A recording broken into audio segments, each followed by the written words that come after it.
So let's talk about a few takeaway things that you could potentially implement, quickly into your school to help take care of our teachers. I didn't fully introduce myself at the beginning because I was the one freaking out about the technology, but I'm Jessica LeNeave, and I'm also, in addition to being the founder of Epicenter Education, I'm currently serving as a K through 12 or kindergarten through 12 principal of a school, and I have about 2,000 students at my school, and I have 170 employees.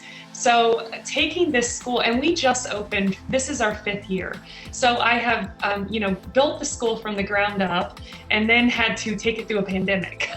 So it's been quite the challenge. So holding my teachers' wellness together as a brand new school felt like a really, really tall order. And then we throw a pandemic on top of it when it was supposed to be their year that we got to kind of settle in a little bit to our school. And so this has really been at the center of my focus. So these are just a few little tips and tricks that maybe can enhance the culture, give the teachers a little bit of stress relief. So, of course, actually listening to your staff, finding out what are they struggling with.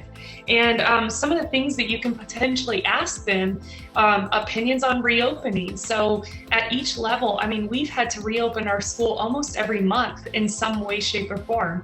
So AM, PM for, elementary school, and then hybrid learning for middle high school. And then now we're switching from AM, PM to mostly full days for elementary. And now we're going from 2 days to 5 days with secondary. It's like every month we've got new challenges, and so asking them about their opinions on reopening, and then giving them a Google form where they can actually fill it out. So I'm a little leery to click on this because technology hasn't been my friend, but embedded in this slideshow is an actual example of what my teachers submitted. So we gave them a Google form and we just said, get out all of your anxiety about us bringing students back in the building into this Google form. What are your questions?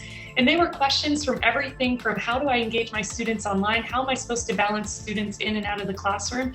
To how am I supposed to clean my desk, and what type of cleaner are we using? And is it safe for me to touch? And can students help with it? The sky was the limit. And then we went through and we brought in everything from the maintenance to administrators to teacher leaders to help answer every single question on that Google form prior to reopening. And it just really alleviated a lot of the teacher stress. And honestly, it brought up a lot of things we had not considered and that we needed to find answers for prior to bringing the students into the building. So talk to your teachers and give them a way to get their questions answered. Have key people check in on the teachers and their wellness.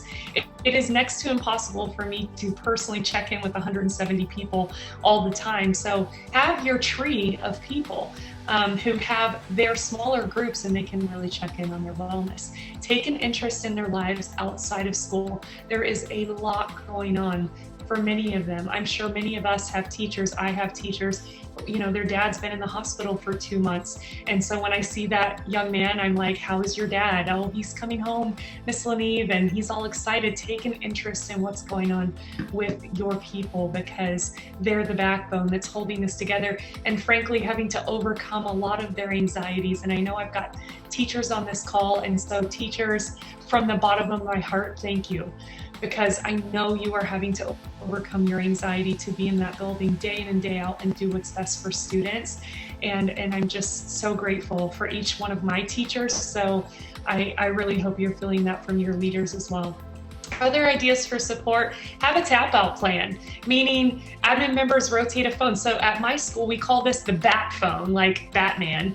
And it literally is a phone that the school purchased, and the teachers can text the phone when they need support with something so that they're not radioing. It's not some public knowledge. It's not all the students' business, what they need. But if they need something, if they need to catch their breath, if they just had a frustrating lesson, if they just had a student that was disrespectful or something like that, they can literally just text an admin member on this bat phone that gets passed around my team, and the admin comes right to the room and supports what they need. So have a plan for the teachers and how they can have that direct communication, and it's safe for them to say, like, I need a minute.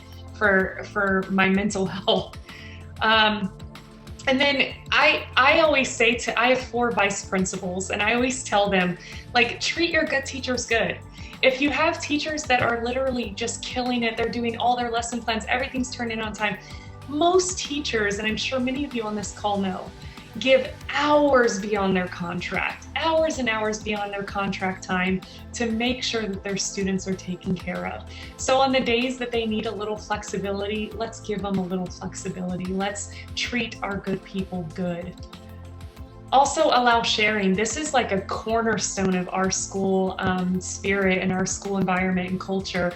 Shared planning, shared Google Drives, shared assignments, even with fellow sister schools. I know many of you you're a chain of schools. My school is also a chain of schools. And we share lesson plans across campuses. We share the burden of planning, and it also keeps consistency within your schools and class to class. So allow sharing so that everybody's shouldering that.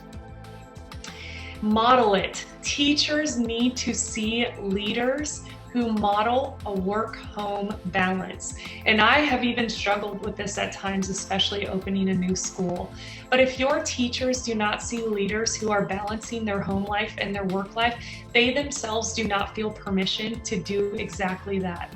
So make sure that you're modeling that, because honestly, that is the best way to give our staff permission that it is okay to make the time and space for your family, to make that a center, and to really find balance between your career and your family.